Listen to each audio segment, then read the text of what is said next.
शेंगावर्गीय पिकांमध्ये जलद वाढ, कमी खर्च आणि जास्त नफा देणारं पीक म्हणजे अभयच्या शेंगा.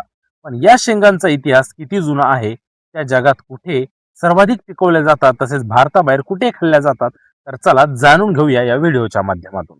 नमस्कार शेतकरी बांधवांनो, तुम्ही बघत आहात शेत शिवार आणि आज आपण अभयच्या शेंगांचा इतिहास, उत्क्रांती, जागतिक उत्पादन व लागवडीची पद्धत याबद्दल सविस्तर माहिती बघणार आहोत. अभयच्या शेंगा या शेंगावर्गीय पिकांच्या गटात येतात. शास्त्रीय दृष्ट्या या पिकाचा उगम मध्य अमेरिका व दक्षिण अमेरिकेतील प्रदेशात झाला असं समजलं जातं. आजच्या मेक्सिको आणि पेरू परिसरात सुमारे 7 ते 8 हजार वर्षापूर्वी या प्रकारच्या शेंगावर्गीय वनस्पतींची लागवड सुरू झाली. म्हणजेच पृथ्वीवर मानवी शेती सुरू झाल्यापासून जवळपास 7 ते 8 हजार वर्षापासून या शेंगा अस्तित्वात आहेत. उत्क्रांतीच्या दृष्टीने पाहिले तर सुरुवातीला या वन्य स्वरूपात होत्या. नंतर मानवाने निवडक बियाणे ठेवून चांगली वाढ आणि जास्त शेंगा देणाऱ्या झाडांची पैदास निर्माण केली.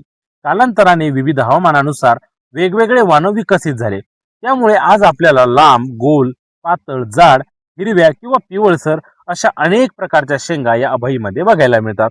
जागतिक उत्पादनाच्या दृष्टीने बघितलं तर हिरव्या शेंगांचे सर्वाधिक उत्पन्न चायनामध्ये होते, म्हणजे चीनमध्ये. त्यानंतर इंडोनेशिया, त्यानंतर तुर्कस्तान व युनायटेड स्टेट्स या देशांमध्ये मोठ्या प्रमाणात लागवड केल्या जाते.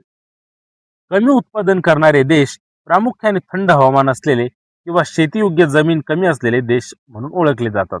जसे की नॉर्वे, आइसलँड येथे हवामान प्रतिकूल असल्यामुळे उत्पादन मर्यादित प्रमाणात होते. भारताबाहेर अभयच्या शेंगा मोठ्या प्रमाणावर आशिया, आफ्रिका, युरोप आणि अमेरिकन खंडामध्ये खाल्ल्या जातात. थायलंड आणि व्हिएतनाममध्ये या शेंगा स्टर फ्राय आणि करीमध्ये वापरल्या जातात. तर ब्राझीलमध्ये भाताबरोबर या शेंगांची भाजी खूप लोकप्रिय आहे. फ्रान्स आणि इटलीमध्ये या शेंगांचं सॅलड आणि सूपमध्ये खाल्ल्या जातात. युनायटेड स्टेट्समध्ये ग्रीन बीन्स म्हणून या शेंगा खूप लोकप्रिय आहेत. लागवडीच्या दृष्टीने पाहिले तर उष्ण आणि मध्यम हवामान या पिकासाठी योग्य असते. 20 ते 30 अंश सेल्सिअस तापमानात चांगली वाढ या शेंगांची होते. हलकी ते मध्यम जमीन, चांगला निचरा असलेली माती आणि सेंद्रिय घटकांनी समृद्ध जमीन यासाठी योग्य ठरते.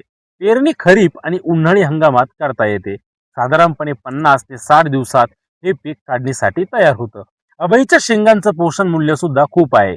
प्रथिन, फायबर, जीवनसत्व ए आणि सी, तसेच के, तसेच लोह आणि कॅल्शियम यांचा उत्तम स्रोत म्हणून या शेंगांना जगभरामध्ये कायमच मागणी आहे. कमी कालावधीत उत्पादन देणारे आणि बाजारात स्थिर मागणी असलेले हे पीक शेतकऱ्यांसाठी फायदेशीर ठरते. तर शेतकरी बांधवांनो, हजारो वर्षाचा इतिहास असलेल्या या अभयच्या शेंगा आजही जगभरातील लोकांच्या आहाराचा महत्वाचा भाग आहेत.